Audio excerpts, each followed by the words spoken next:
Woot.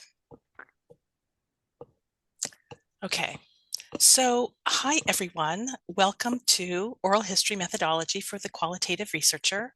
I'm really glad to be here with you. I'm a social sciences librarian at UC Berkeley, and this is University of California Love Data Week. I'm joined by co-host Anna Sackman, who's our data services librarian, and she'll be monitoring the chat. I'm one of those people that if things seem unclear or if you have questions as I go along, please do put them in the chat for Anna to pass along to me. It's kind of hard to look at the chat and present at the same time. But I'd much rather have it clarified and someone else will have the same question, I can pretty much promise you. You can see my email address here. I very much welcome feedback and connection after the session. I just did set the session to record, so hopefully that will work okay. If it doesn't, I will re-record it. But that will be available on the UC Berkeley Library YouTube as soon as we get it captioned. So here we go. Maybe. So I did mention we're in UC Love Data Week, and that's all week. There's a lot of different presentations. Still many left this week. So if you want to take a look, please do feel free. We'd love to have you. This imposing slide is what I'm going to go through today. You'll get used to the fact that my slides are super, super dense, and I will not luckily go through every single thing in every slide. The reason I kind of do that, although it's maybe not the best pedagogy, is so that when you go back to the slides, you have the complete information and not just a picture of a nice mountain or something. So this is one of my things. But for this slide, I will go through each thing because I do want to sort of give you an overview of what you'll be hearing about. I'm going to start with a tale of two projects. So I'm going to compare and contrast between a qualitative data project and an oral history. I'll do some defining of terms. We will look at what oral history methodology is, both detailed and sort of basic and detailed. I will sort of compare oral history with other qualitative methods, talk a little bit about social justice, human subjects, narrator rights, and preservation. I'll talk about how you can use oral history collections on their own. There's a lot available online and super, super fascinating ones. I'll talk about oral history resources through the UC, since this is UC Love Data Week. And then I do have a further reading slide. So welcome all the new people coming in. Just quickly, this is being recorded. Love to hear from you after the session. Here we go. So this slide is the overview of a paper that I and 3 other Berkeley library people wrote. It's about library staff morale, and it was a qualitative study in the sort of classic sense. So I'm not going to sort of read the abstract to you, but you can kind of get a sense. It was 34 structured interviews nationwide, academic library staff. It rested strongly on a theoretical model, which was grounded theory methodology. It had a lot to do with sort of, what do I want to say, sort of structure, looking at sort of structural components of libraries and then how people reacted within those structures. The process was that we interviewed 34 people, transcribe the interviews, and then the transcriptions get fed into a qualitative data analysis software, in this case, MaxQDA. So in MaxQDA, we did a lot of coding. We were extracting themes, we were extracting core categories, and then all of that was reported in a research paper, which I'm thrilled to report got published. We love that. So thank you for that. Thank you. So, okay, that happiness made me lose my train of thought. So you can sort of get the sense we did have to do a human subjects review for this. It was research-based. And the thing that I really want to sort of talk about for a moment is what it felt like to me emotionally to do these interviews. So we interviewed 34 people. I think I was in on 23 of them, something like that. And it was June of 2020. This was library staff. They were sitting at home in shock, like we all were. And that's sort of point number one. And point number two is no one had really ever asked them about their experiences. So if you go look at this paper online, you'll see it has a lot of hits, partly because I made sure that it was open access, but partly because people don't talk about the morale of library staff the way they have traditionally talked about the morale of librarians. So they were sitting there waiting to tell their stories, and finally someone was asking, but pretty much none of the content of those interviews ever saw the light of day. Because that's, to me, and this is very much a personal approach, that's what the qualitative methodology does is some people use the word extract. You extract the information from the people you're interviewing, and then you're feeding it into a software to extract themes from that. So there's some quotes in the paper, but mostly this very, very heartfelt, insightful, important content that was in those interviews will never be shared.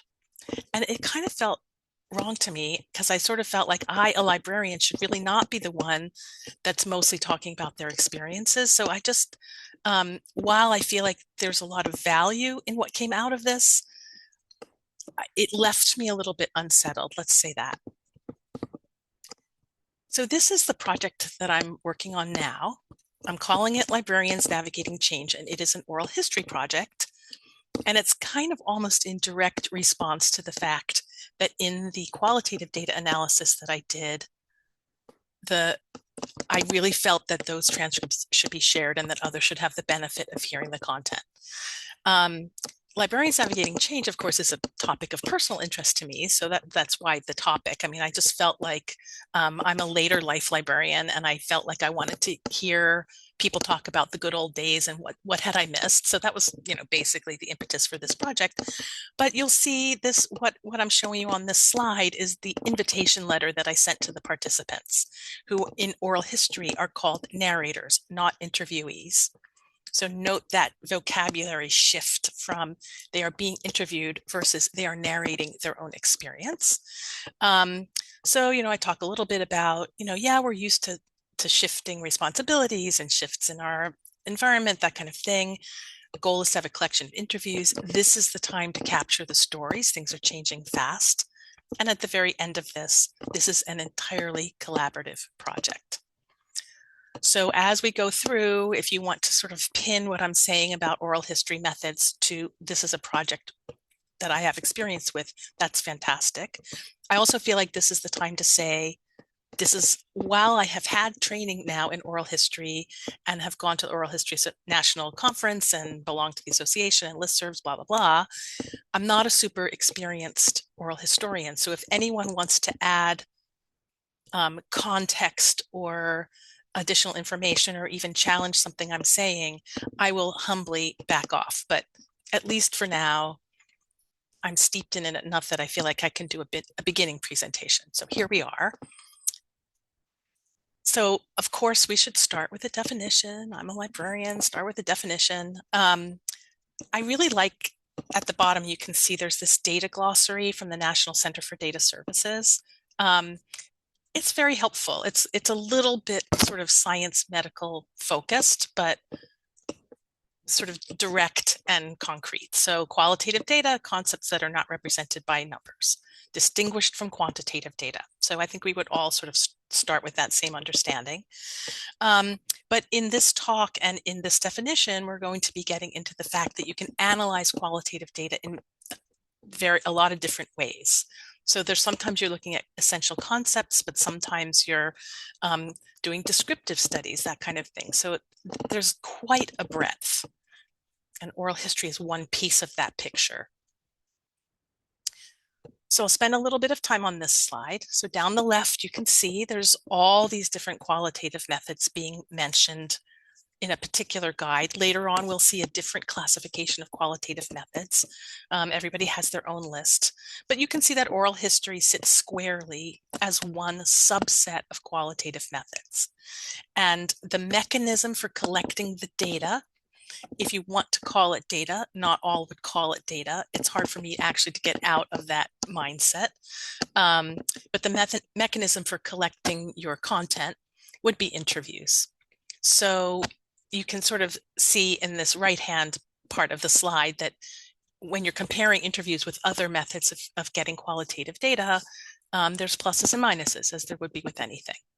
But oral history sits squarely in the information is collected through interviewing the narrators. To further the definition, Donald Ritchie is kind of like the titan of oral history. Doing oral history is the fundamental text.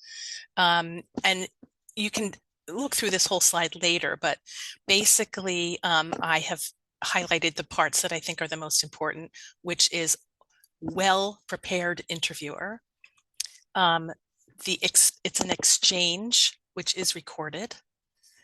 It is put into an archive, and so it's made available broadly.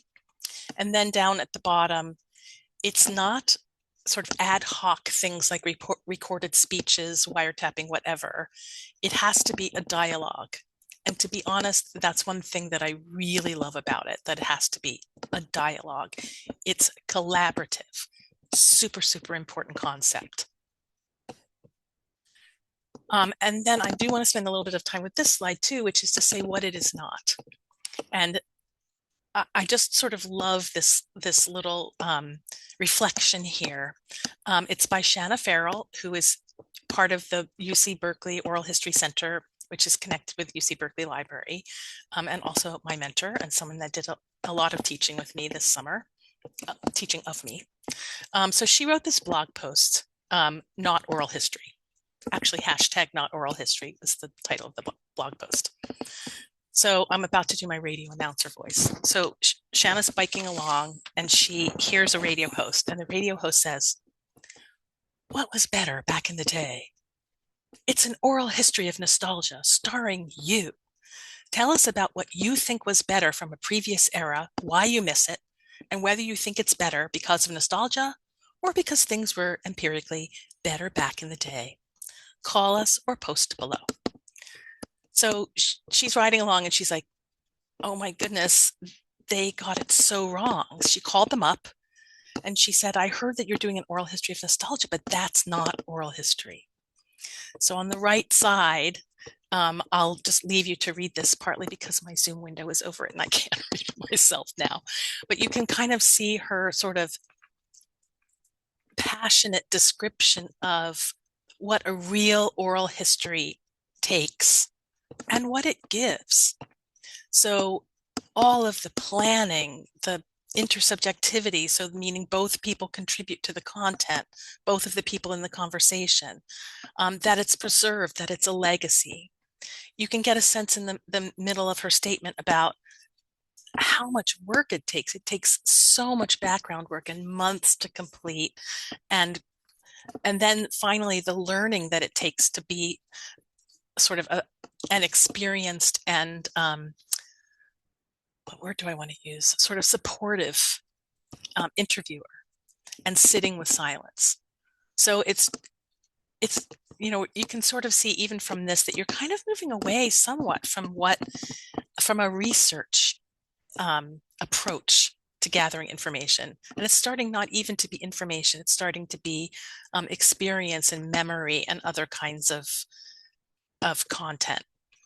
So, I'm hoping that some of the picture is starting to develop of some of the differences between qualitative research and oral history. I did share this presentation with some colleagues before presenting it to you, and they really liked the idea. And so this is, shout out to my UC Berkeley librarian research colleagues. The differences between capital oral history and small oral history. So classically, an oral history project is what you just heard from Shanna, which is extensive background preparation, in-depth, multiple sessions, collecting a full life history. The background research is really something.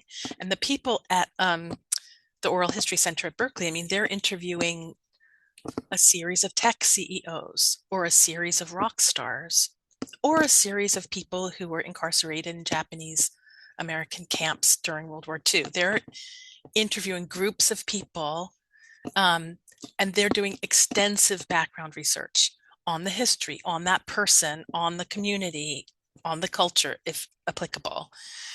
Most likely the interviews are done in person. The product is the audio recording. And so we'll talk about that in a second. And preservation is a very important piece. As you can imagine, this intensive and I think beautiful process is really expensive and hard to implement.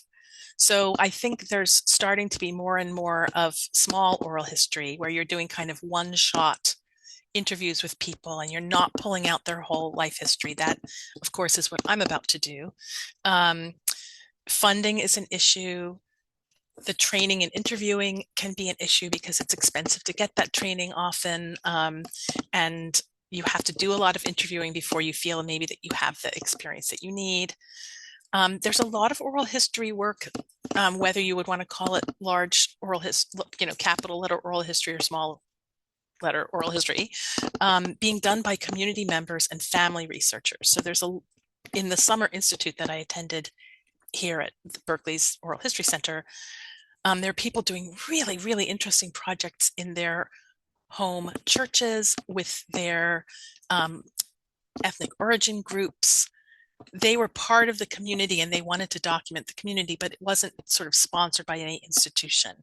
There are supports for these people, but you're probably not going to find groups like this doing the kind of classic oral history that people are purists are interested in. And also your project goals may not call for an in-depth process. So for example, the project that I'm doing now that with, I'm actually talking to UC Berkeley, either recently retired or long-term librarians. I'm really not that focused on getting their full life histories or doing multiple sessions. I'm also not that interested in uploading the audio for reasons which I can talk about later. So my project is very much small letter oral history. So hopefully those distinctions are kind of making sense. So let's move on to when you're doing an oral history project, like what are you actually doing? So here's like kind of an overview. And the thing I kind of love too is that if you look at the bottom, that where this comes from, it's a guide from 1999 and people are still citing it and it still totally works. So there's one sort of the timelessness of it really appeals to me too. So basically, you have a central question. You're not just sort of saying, I want to talk to people for the heck of it. You have some question you want to answer, or you want to capture a set of experiences. There was a very, very compelling example when I went to the oral history conference of a hospital in Cincinnati that had bought up and eventually razed, R-A-Z-E-D, a huge historically African-American neighborhood in Cincinnati that the hospital pretty much characterized as having been, I'm not sure what word to use, but very, very diminished neighborhood with not much life in it. And people that are living near there now are interviewing the people that used to live there, and they actually found old photographs that very much show that it was not a diminished neighborhood. It was a thriving, lively, fascinating neighborhood. So that might be like a central issue, is that you want to sort of bring out a strength or a historical experience. Planning the project, if you're doing the classic kind of project, you're going to be thinking about what is the end product you want, all these things that you see, budget, publicity, evaluation, et cetera, et cetera. You're doing some background research, you do the interview, you process the interview, you evaluate the interview, you cycle back if needed, because if you're doing multiple sessions and you didn't get something in the first one, you can kind of direct towards it in the next one. Organize and present your results and store the materials. So when I sort of was looking at this, when I was thinking, do I want to do an oral history project? This looks really pretty straightforward. And if you've done qualitative research already or consider yourself a qualitative researcher, most of this will be familiar to you. Maybe not so much the background research, like when I was doing the qualitative study, we weren't really researching or looking up the people that we were interviewing. You would do that for an oral history, but we did do a literature review about the issue. Anyway, this is the sort of basic idea of what you're doing. But then as we move to the next slide, oh my goodness, it's so much more than I thought. So it's really been quite a process, kind of.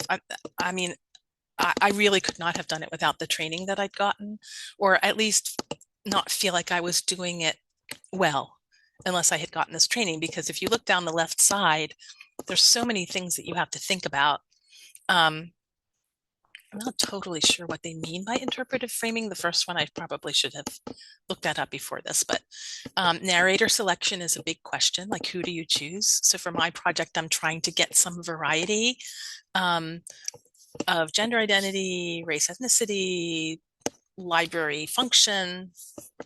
It's not always easy to get the variety because not everybody says yes to you. So you may have to kind of have backup people. You have to do a lot of correspondence. So you have an invite letter, you have a lot of planning and communication letters. Excuse me one second.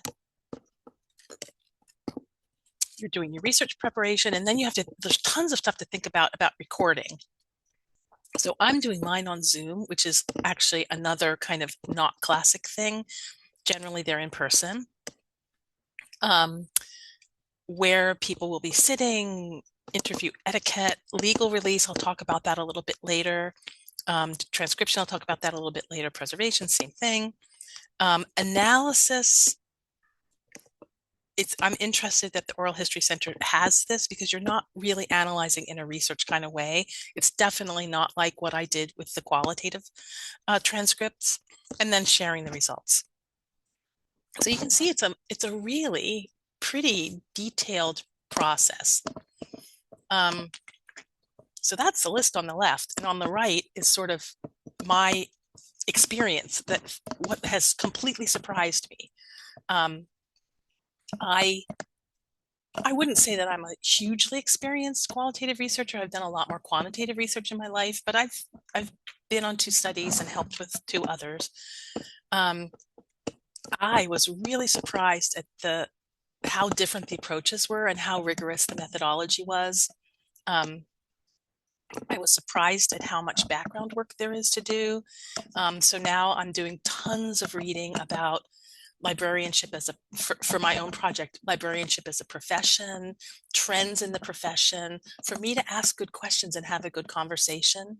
There's a lot I need to know. I'm in this phase right now where I'm doing pre-interviews with the people who have agreed to be my narrators, and they're all, I say old time. I don't know if that's the most flattering thing. To me, it's a compliment, but old time librarians, and they're saying, well, there's all this history of librarians at Berkeley. You need to read it. It's like, oh, yeah, you're right. A lot of correspondence, as I said, thinking who to invite, as I said, tech for the recording.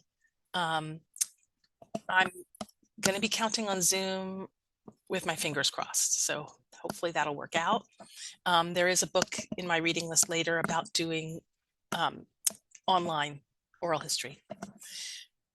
It's a good idea in advance to know where you're going to be depositing the materials. So I'm putting mine in e-scholarship. If anybody's familiar with that, it's the University of California repository. It's not as hardcore a set of requirements to upload to it as to some others, but if it was a pretty intense uploading, like my materials are not going into the library collection, for example. But depending on where you're putting the stuff, you may have to have a different agreement with the narrator. So example of this, like you're thinking, why is she talking about this? So the Oral History Center here at Bancroft Library, UC Berkeley, their interviews do go into the library's collection. So their narrators actually have to assign the copyright to the Regents of the University of California. My narrators will not have to assign their copyright to the Regents of the University of California because I am not putting my stuff in the library's collection. And I'm happy about that because I feel like they should keep their own copyright. Sorry, I'm getting a little bit too much in detail, but I think you get the idea. You want to do a practice interview and then explore transcription tools. So I'm not saying much about transcription tools here. but because there's a ton of them and it would be like a big rabbit hole. I will say that over the summer when I did the training with the Oral History Center, they had us do a practice interview, which was a great experience. We interviewed each other and then we transcribed. And I found this fantastic tool called Alice, like Alice in Wonderland. Um, and the quality of the transcription was amazing. So generally, if you're doing transcription like a human transcriptionist, it's about 5 hours of work per hour of interviewing. But this tool, it popped out a really, really fantastic transcription delineated by speaker. I mean, it was great. And it took me about 50 minutes to do that transcription myself. So to me, this is like already making a lot more possible. Okay, so moving along a little bit away from now process, why would you even want to do oral history? Why wouldn't you use other qualitative methods? So this is where I have that yet a different list of qualitative approaches. It's different than the one I showed before, but you get the sense that there's a lot of different ways to approach gathering content.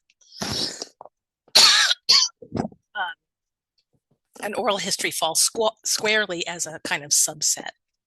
But oral history may be a good fit for you if you feel that the information you're looking for fits a narrative storytelling approach. And hopefully that is clear. We can talk about it more if you want. If you want an in-depth approach, so not sort of surveys or surface information about something, but you really want to know full life histories for people for whatever reason, oral history is great.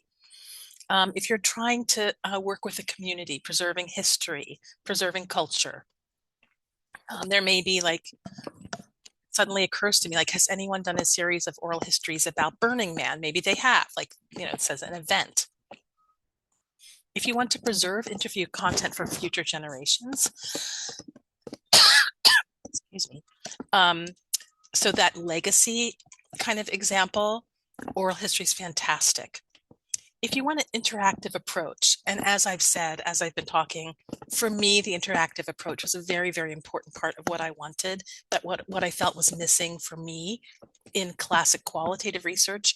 I wanted that interaction where the two of you are creating something together and their voice is sort of equally or more important than my voice. I'm sort of more the support and generator or curator of the conversation. I'm not sure what word to use. And finally, if you're interested in memory and personal experience and meaning making, especially giving power to marginalized voices, it's really, really great. Also, as we've said, if you do want to do theme analysis, oral history is not necessarily what you want. Although you could, like, if after I put all these things up into eScholarship, someone could take those potentially, if everybody stays in the project throughout the duration, I'll have 12 transcripts. Someone could throw them into a qualitative data analysis software and look for themes from what we generate. But that is not necessarily what I'm going in with. So oral history is a good choice. So moving along yet again, just want to talk about two kind of aspects of social justice, oral history related to social justice. This is the first, and it's actually super micro. And I really like it. And I think it's a work in progress also. It's quite recent movement by the Oral History Association to really examine their own processes and biases and approaches towards doing interviewing.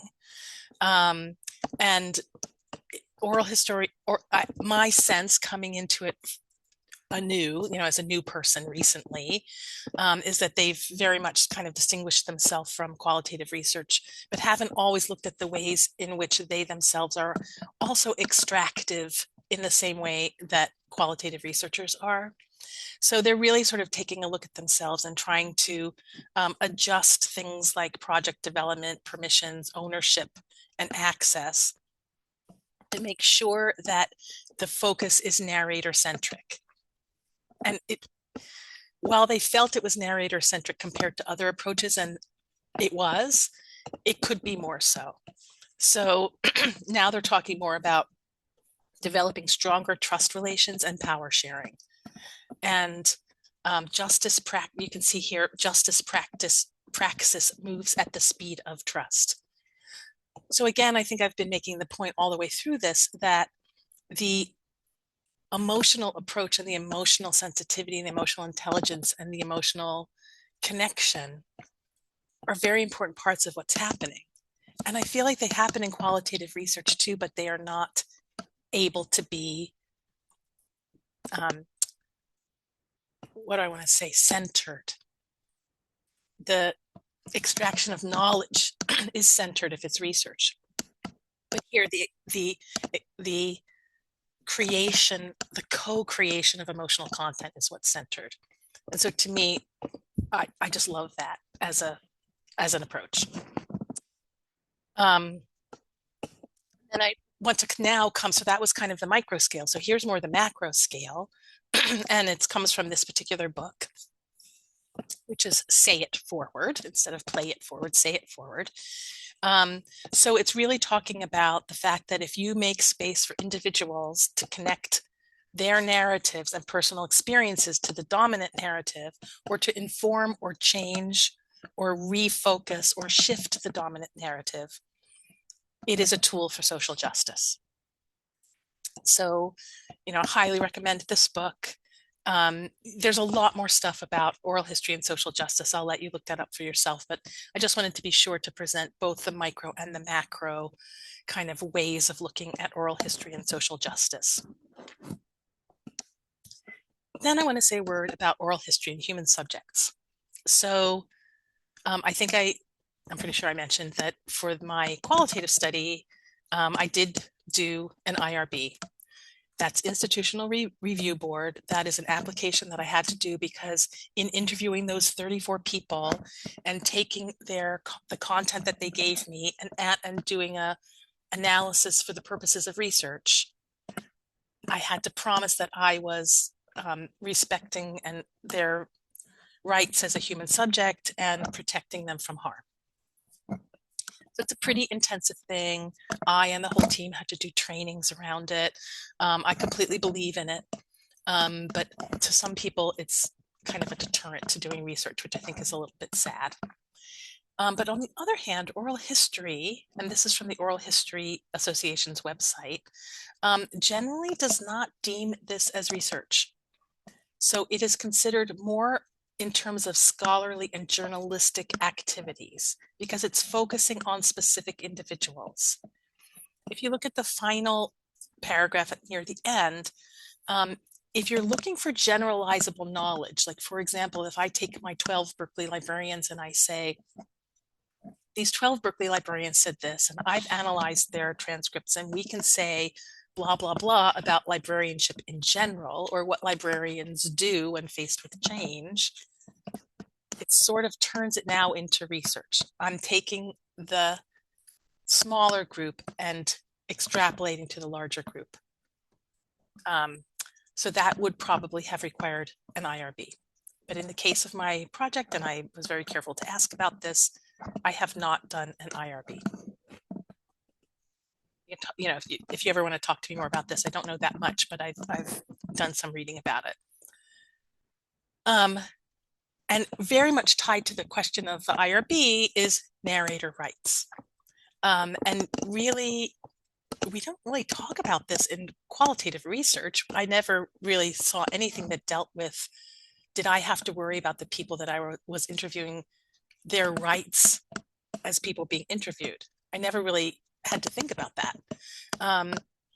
Because in the oral history kind of process, the narrator is a co-creator. Their rights are very, very, very central to the process.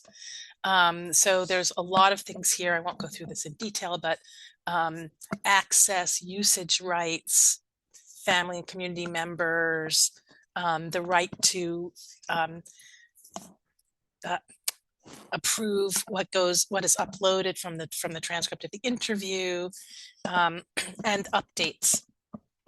So some oral history agreements, and I've read a lot of them at this point, are pretty specific about once you agree that the transcript is something that can be uploaded, that's it. It doesn't come back down. But others are really kind of more of a power sharing kind of thing. If someone decides that they want their transcript removed, it can be removed. So there's a lot of questions around this narrator rights.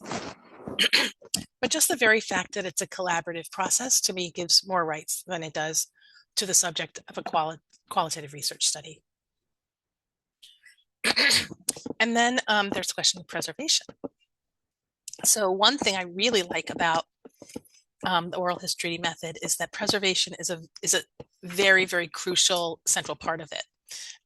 For my qualitative research, all of the work that I did, all of the transcripts will get deleted after a certain amount of time from my computer, which is the only, well, actually my drive, which is the only place that they exist.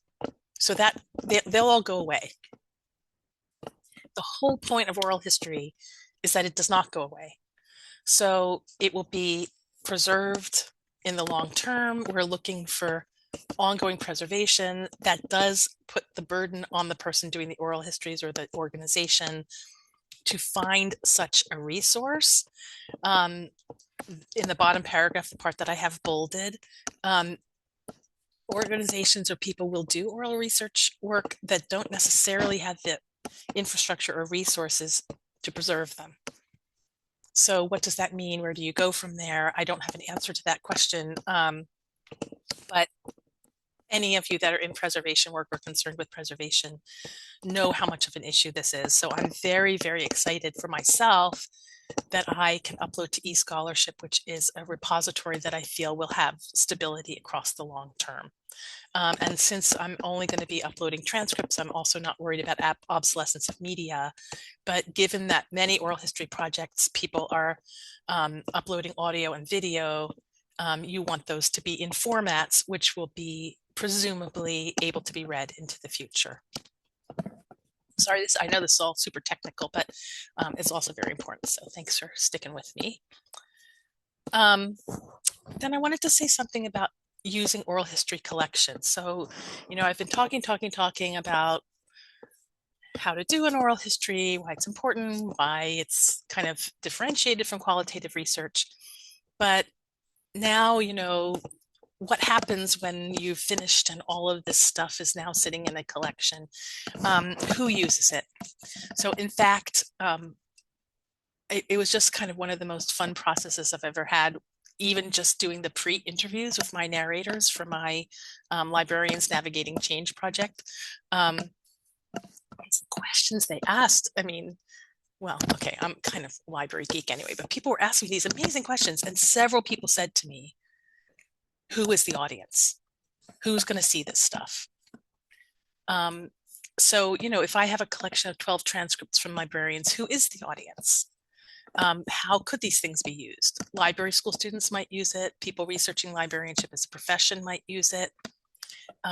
There's all sorts of things I can think of off the top of my head, but here's a list that I created of ways that I heard people saying that they were using this stuff at the Oral History Association conference. So oral histories are generally considered to be primary sources rather than secondary sources. So if you're looking for the inside stories of rock and roll and you find an oral history of rock stars, you can explore that community using the oral histories, geographies, events, cultures, etc. I have used it as a tool when I'm teaching students to do qualitative methods. So if I want to teach a student to use, for example, the software platform Taget, I have my favorite oral history collection, which is from the Medical Library Association. And I have them upload those transcripts into Taget and play around with them and extract themes. If you are thinking about planning a project of your own, an oral history project of your own, you can take a look at oral histories. If you are trying to recruit narrators, so when I was recruiting the narrators for my study, I said, this is the kind, I sent 2 or 3 links of these are the kinds of oral histories that I'm kind of aiming at ours being similar to. These are the kinds of collection overviews that we might sort of attach to our collection. So they had a kind of a sense before they were agreeing to do it or not, where their material was going. There's a lot of interesting ways that both high school and university professors are using oral histories, not actually the collections as much as the processes, for teaching, for students to get involved in really firsthand experience with a particular topic area.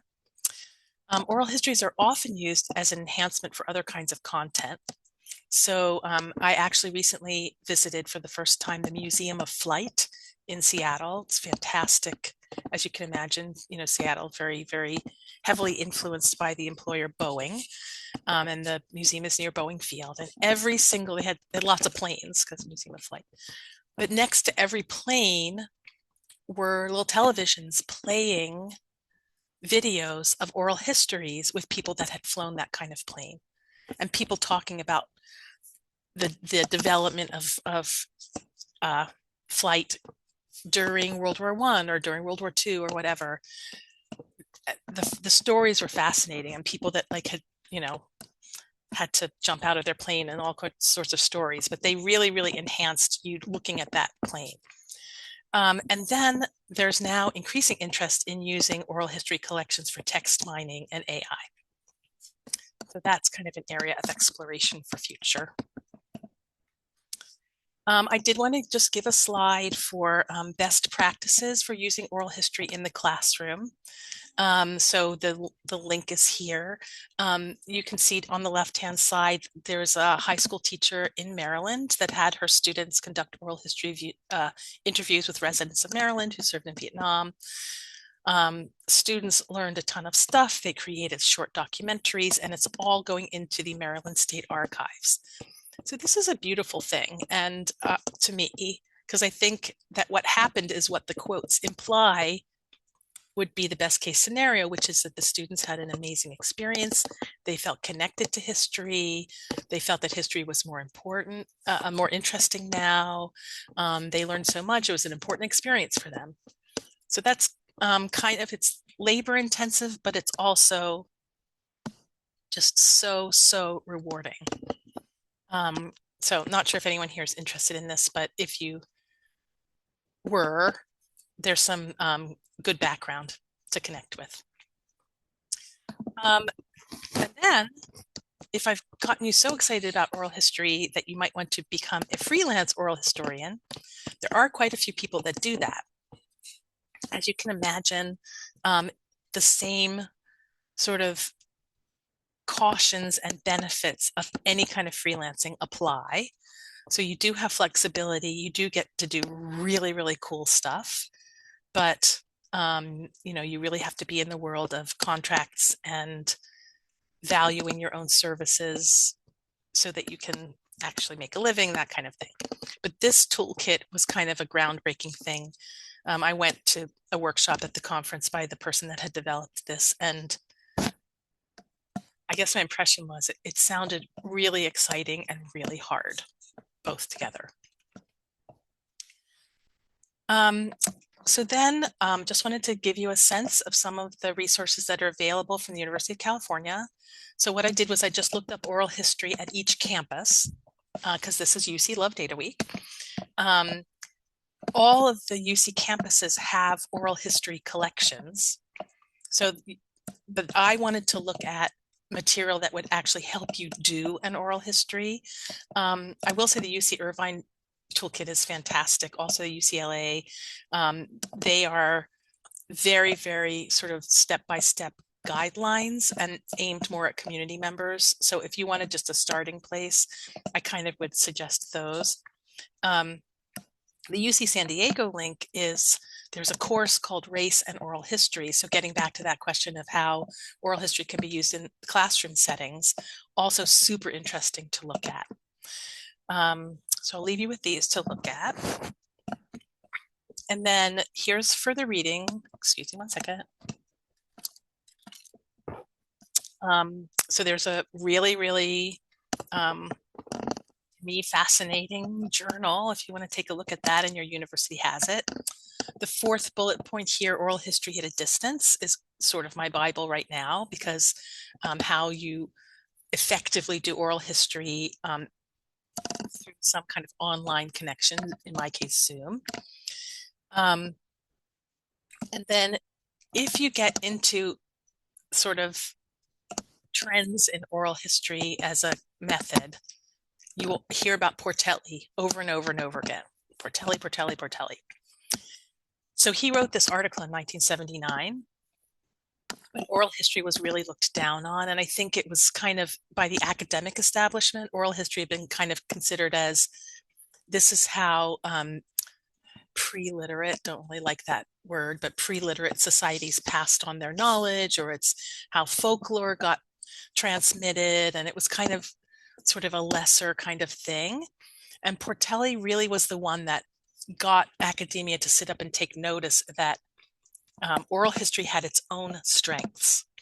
So actually the creation of relationship between the interviewer and the interviewee were distinctive characteristics that should be, and that as a method, it should be considered more positively. I am realizing I forgot to say one interesting thing. So it's, sorry, side digression, which is when I was working with the UC Berkeley Library Scholarly Communications about the agreement that I wanted to have my narrator sign. And I think I said before, I was very, very interested in them keeping their copyright to their interviews and not having them have to sign it over to anyone. It turned out that in any agreement like this, the narrator has the copyright for the words that come out of their mouth, and I have the copyright for the words that come out of my mouth.